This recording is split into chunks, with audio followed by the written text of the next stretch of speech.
کیونکہ شیطان ہمارے دل میں وسوسے خیالات سستیاں ڈال دیتا ہے۔ اس لیے میری اب سب سے بہت ایک ہمبل ریکویسٹ ہے کہ پلیز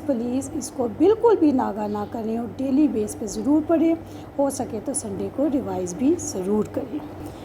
میں نے آپ لوگوں کے سامنے اس بات کا ذکر کیا تھا کہ واعظ جن آیات کے سٹارٹ میں آ رہا ہے وہاں پہ اللہ تعالیٰ حضرت موسیٰ علیہ السلام کو اور ان کی قوم کو اپنی نعمتیں یاد کروا رہی ہیں۔ بچے کا ذکر ہم نے پچھلی آیت میں پڑھ لیا تھا کہ انہوں نے ظلم کیا تھا اور اللہ تعالیٰ کی ناشکری کی تھی اور اللہ کے ساتھ شریک ٹھہرا لیا تھا۔ تو پھر اس کے بعد جب انہوں نے توبہ کی تو اللہ تعالیٰ نے حضرت موسیٰ علیہ السلام کو کتاب اور تورات اور معجزے دیے۔ آگے آنے والی اسی آیت کی ڈیٹیل ہم آگے آنے والی آیات میں پڑھ رہے ہیں کہ کیسے انہوں نے توبہ کی، کیا سارا عمل کیا۔ آیت نمبر 54 میں ہم ان کی توبہ کے بارے میں پڑھیں گے، اور اس کے بعد پھر جب وہ حضرت موسیٰ علیہ السلام کو کتاب اور معجزے دیے گئے اور وہ طور پہاڑ پہ گئے، اس کے بارے میں بھی آگے آنے والی آیات کے بارے میں انشاءاللہ تعالیٰ ہم ڈیٹیل سے پڑھیں گے۔ تو آپ بہت دھیان سے ان آیات کی تفسیر سنیے گا۔ اب یہاں پہ یہودیوں کی توبہ کا طریقہ بیان کیا جا رہا ہے کہ جب حضرت موسیٰ علیہ السلام نے دیکھ لیا کہ وہ لوگ بچے کی عبادت کر رہے تھے، بچے کی پوجا کر رہے تھے، اپنی آنکھوں سے دیکھ لیا، تو یہ بھی معلوم کر لیا گیا کہ ان بچے کی بے پناہ محبت اور عظمت ان کے دلوں میں رچ بس گئی تھی۔ تو پھر آپ حضرت موسیٰ علیہ السلام نے ان کو سمجھایا، آپ کے کہنے سننے سے، سمجھانے سے وہ لوگ ہوش میں آ گئے، اپنے جرم پہ، اپنے شرک پہ شرمندہ ہو گئے، اور ان کو یقین آ گیا کہ واقعی ہم بھٹک چکے تھے، گمراہی میں مبتلا ہو چکے تھے۔ تو پھر انہوں نے کیا کیا کہ انہوں نے اللہ سے توبہ کرنا شروع کر دی۔ تو حضرت موسیٰ علیہ السلام نے ان سے کہا کہ تم نے بچے کی پرستش کر کے اپنے اوپر بہت بھاری ظلم کیا ہے، اس طرح توبہ تم لوگوں کی قبول نہیں ہوگی۔ اس کا ایک یہی طریقہ ہے کہ اپنے خالق سے پہلے تو سچے دل سے توبہ کرو اور پھر ایک دوسرے کو آپس میں قتل کرو۔ اللہ نے موسیٰ علیہ السلام کی دعا سے قتل کا حکم واپس لے لیا اور ان کی توبہ قبول کر لی۔ اب یہاں پہ آپ دیکھیں، بعض قتادہ رضی اللہ عنہ کہتے ہیں کہ وہ صفوں میں کھڑے ہو گئے جب بنی اسرائیل کے ظلم کے بدلے میں اللہ تعالیٰ نے انہیں یہ حکم دیا کہ اپنی جانوں کو ہلاک کرو۔ تو حضرت قتادہ نے کہا کہ وہ صفوں میں کھڑے ہو گئے اور ان میں سے بعض نے بعض کو قتل کیا، یہاں تک کہ پھر اللہ کا حکم آیا کہ رک جاؤ۔ جو مقتول تھا اس کے لیے شہادت کی زندگی تھی، اور جو زندہ تھا اس کا یہ مطلب تھا کہ اس کی توبہ اللہ نے قبول کر لی۔ اور ابن کثیر کی تفسیر کے مطابق 70,000 افراد اس دن قتل ہوئے تھے۔ ذالکم خیر لکم، یہ تمہارے لیے، تمہارے پیدا کرنے والے کے نزدیک بہتر ہے۔ اس کا کیا مطلب ہے کہ تمہارا اپنے لوگوں کو قتل کرنا، تمہارا جو شرک تھا، تمہارا جو اللہ کے نزدیک بچے کی پوجا کرنا، اللہ کے ساتھ بچے کی پوجا، بچے کی عبادت کو جو شریک ٹھہرا لینا تھا، اس سے بہتر یہ ہے کہ تم ایک دوسرے کو قتل کرو۔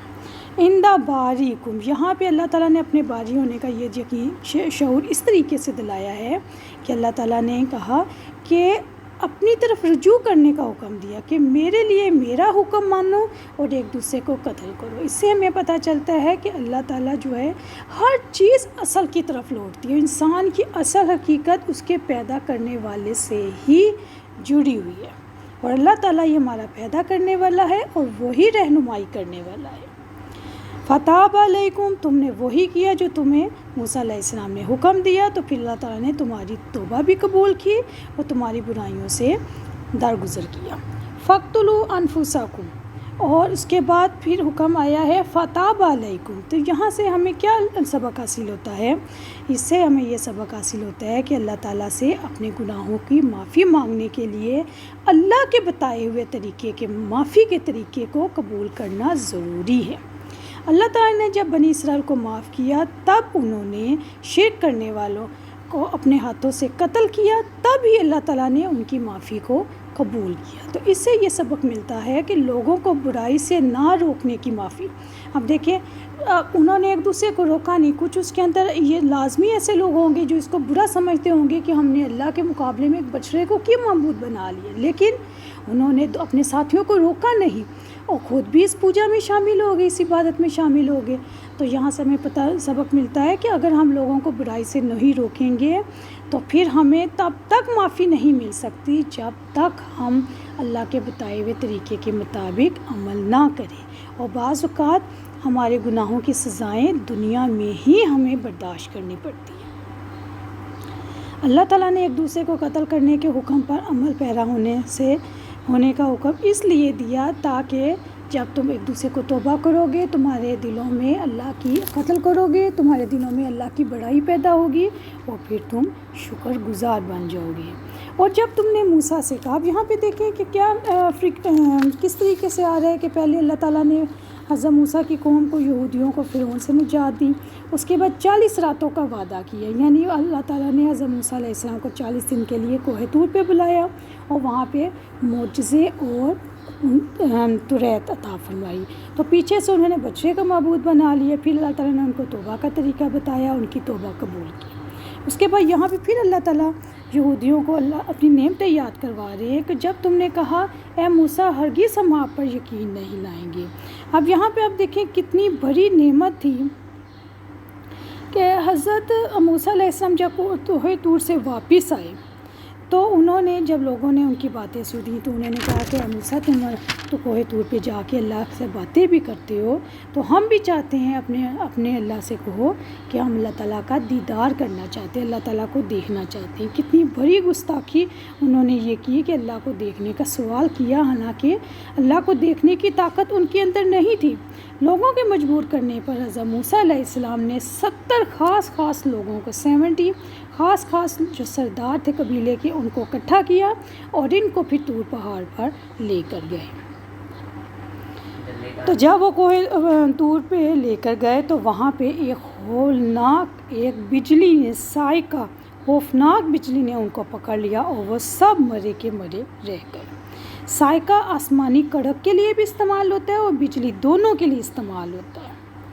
جب یہ افسوسناک واقعہ حضرت موسیٰ علیہ السلام نے دیکھا تو وہ بلک کے رب سے دعا کرنے لگے کہ اے اللہ میں اپنی قوم کو کیا جواب دوں گا، ان کے تو خاص سردار ہلاک ہو گئے۔ اور ایک دوسری جگہ پہ اس آیت کی یہ بھی تفسیر ملتی ہے کہ جب حضرت موسیٰ علیہ السلام طور پہاڑ سے اللہ کے پاس سے توریت اور معجزے لے کر اپنی قوم کے پاس گئے تو انہوں نے دیکھا کہ قوم تو شرک میں مبتلا ہو چکی ہوئی تھی، بچے کی عبادت کر رہی تھی، تو انہوں نے قتل کا حکم دیا۔ قوم نے حکم کی تعمیل تو کر لی،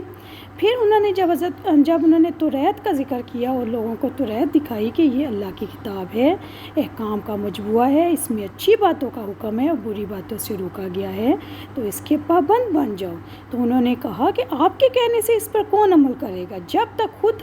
اللہ ہمارے سامنے آ کے ہم سے یہ نہ کہہ دے کہ یہ میری کتاب ہے، اس پر عمل کرو۔ آخر اللہ ہم سے بات کیوں نہیں کرتا جیسے آپ سے کرتا ہے؟